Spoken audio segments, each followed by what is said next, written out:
ఉత్తుత్తీర్ణత 10వ తరగతి ఫలితాల్లో దేశంలోనే ప్రథమ స్థానంపై సందేహాలు వ్యక్తమవుతున్నాయి. ఈ మధ్య ఎందుకో ఆంధ్రజ్యోతానికి మరి డేట్ ఎంత ఇవ్వాలా? 4వ తారీఖు అది ఇలా మరి పోయిన నెల బిల్లు వల్లేదా ఏమో, మరి రేవంత్ రెడ్డి వెళ్ళదా ఏమో తెలియదు. కానీ నిన్న మొన్న జర నెగిటివ్ వార్తలు వేస్తున్నాడు రేవంత్ రెడ్డికి. నిన్న ఏదో మంత్రులకు క్లాస్ తీసుకున్న వార్త ఒకటి వచ్చింది ఆంధ్రజ్యోతిలో. బేసిక్గా అయితే ఇలా రావు, కానీ లాస్ట్ మంత్ బిల్లు వాడనట్టుంది. మేబీ నేను అనుకోవడం అదే. మనోడు వ్యవహార శైలి అంతా చూసినా మనకు అర్థమయ్యేది చాలా క్లియర్గా మనం అర్థం చేసుకోవచ్చు. ఓ ఆకాశానికి ఎత్తిండి ఇట్లా తెలంగాణ ప్రజలను గాలికి వదిలేస్తారు ఈ దుర్మార్గులంతా. ఆకాశానికి ఎత్తిరు గవర్నమెంట్ని, ముఖ్యంగా మంత్రుల మీద దుమ్మెత్తిపోస్తూ రేవంత్ రెడ్డిని కూడా భుజాలకు ఎత్తిండు. సో ఆ స్థాయిలో పనిచేసిన ఈ మధ్య ఎందుకు సడన్గా ఈ నెగిటివ్ వార్తలు రాయడం స్టార్ట్ చేసిండు. 10వ తరగతి ఫలితాల్లో దేశంలోనే ఫస్ట్ ప్లేస్ వచ్చిందని పెద్ద ఎత్తున ప్రచారం చేసుకున్నారు కదా, అదంతా ఉత్తదేనా అనే సందేహాలు వ్యక్తమవుతున్నాయట. ఎందుకట, ఏం జరిగిందట? ఈసారి 10th ఫలితాల్లో 99.07% ఉత్తీర్ణత వచ్చింది. 5,16,815 మంది విద్యార్థుల్లో ఫెయిల్ అయింది. కేవలం 4,844 మందే ఫెయిల్ అయ్యారు.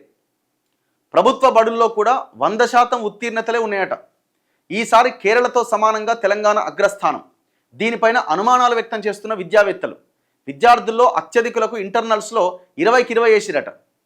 గతానికి భిన్నంగా ఈసారి కాంప్రహెన్షన్ ప్రశ్నలు ఎక్కువగా అడిగిరట. వెరీ షార్ట్ ఆన్సర్ ప్రశ్నలకు ఇన్విజిలేటర్లు సహకరించిరట. 8వ తరగతి విద్యార్థులకు చిన్నపాటి కూడికలు తీసివేతలు రావడం లేదని సర్వేలు చెప్తున్నాయి. అయినా కూడా ఇంత అద్భుతమైన ఫలితాలు వచ్చినాయి. ఎట్లొచ్చినాయి?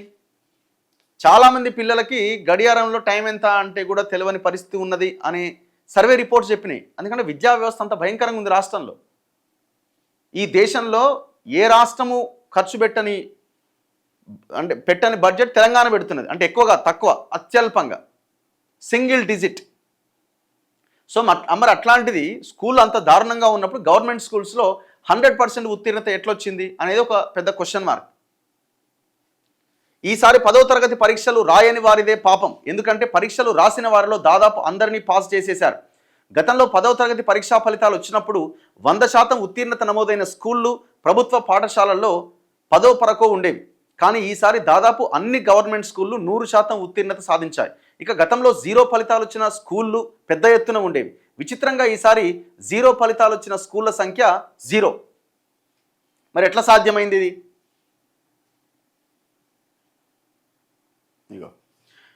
అత్యధికులు అసలు పరీక్షకే హాజరు కాని విద్యార్థులు. దీన్ని బట్టి చూస్తే ఈసారి 10వ తరగతి పరీక్షలు రాసిన ప్రతి విద్యార్థి పాస్ అయ్యిండు. ఇది ఇప్పుడు రాష్ట్రంలో చర్చనీయాంశంగా మారింది. మొత్తం ఇక్కడ 5,28,239 మంది పరీక్షకు హాజరయ్యారు 10th ఎగ్జామ్స్కి. వారిలో 4,91,774 మంది పాస్ అయ్యారు. 95.15% మంది పాస్. ఇక్కడ ఫెయిల్ అయిన విద్యార్థుల సంఖ్య కేవలం 25,041 మాత్రమే. అనంతరం నిర్వహించిన అడ్వాన్స్డ్ సప్లిమెంటరీ పరీక్షలకు 25,857 మంది రాశారు. వారిలో 23,013 మంది మళ్ళీ పాస్ అయ్యారు. మొత్తంగా వార్షిక అడ్వాన్స్డ్ సప్లిమెంటరీ పరీక్షల్లో కలిపి ఈ ఏడాది ఫెయిల్ అయిన విద్యార్థుల సంఖ్య కేవలం 0.91%, అంటే 4,844 మంది మాత్రమే.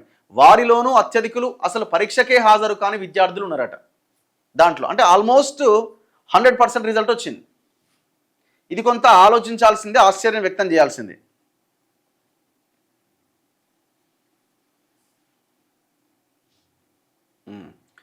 ఇందుకు కారణాలు ఏంటి అంటే పరీక్ష నిర్వహణ తీరుతో పాటు మూల్యాంకనం ఇందుకు కారణంగా భావిస్తున్నారు. నిజానికి 10వ తరగతి వార్షిక పరీక్షల్లో ప్రతి సబ్జెక్టుకు 100 మార్కులు ఉంటాయి. ఇందులో ఇంటర్నల్ పరీక్షలకు 20 మార్కులు ఉంటాయి. వీటిని పాఠశాల ఉపాధ్యాయుడే కేటాయిస్తారు. సమ్మేటివ్ అసెస్మెంట్, ఫార్మేటివ్ అసెస్మెంట్ పరీక్షల్లో చూపిన ప్రతిభ ఆధారంగా వీటిని కేటాయిస్తారు. అయితే విద్యార్థి సామర్థ్యంతో సంబంధం లేకుండా స్కూళ్ళు 20కి 20 మార్కులు వేసేస్తున్నాయట.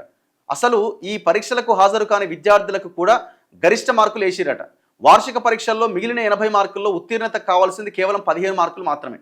ఇందులో కూడా short answer, very short answer ప్రశ్నలకు అనేక చోట్ల ఉపాధ్యాయులే సమాధానం చెబుతున్నారన్న ఆరోపణలు ఉన్నాయి. గతానికి భిన్నంగా ఇటీవల పేరా చదివి ప్రశ్నలకు జవాబులు రాసే కాంప్రహెన్షన్ విభాగాలు ఎక్కువగా ఇస్తున్నారు. తద్వారా విద్యార్థులు సులభంగా ఎక్కువగా మార్కులు సాధించడానికి అవకాశం ఉంటుంది.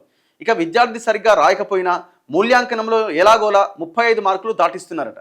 ఇప్పుడు 20 మార్కులు ఇంటర్నల్స్లో వచ్చేసిన తర్వాత ఇంకా కావాల్సినంత 15 కదా వచ్చేస్తున్నాయి అన్నట్టు. ఇప్పుడు ఇందులో రాజకీయం కూడా ఉందండి. విషయం ఏంటంటే రాజకీయం కూడా ఉంది. రాజకీయం ఎట్లా అంటే అమ్మో రిజల్ట్ అంతా దారుణంగా వస్తే మళ్ళా ఎడ్యుకేషన్ వ్యవస్థ మొత్తం ఫెయిల్ అయిందనే ఇది వస్తుందని పాస్ చేయించే పరిస్థితి కూడా ఉన్నది. సో ఇది చాలా దారుణంగా ఉన్న పరిస్థితి. అసలు మొత్తం కొలాప్స్ అయిపోయింది తెలంగాణ. తెలంగాణ వచ్చిన తర్వాత ఈ పరిస్థితి ఇంకా దారుణంగా తయారైంది.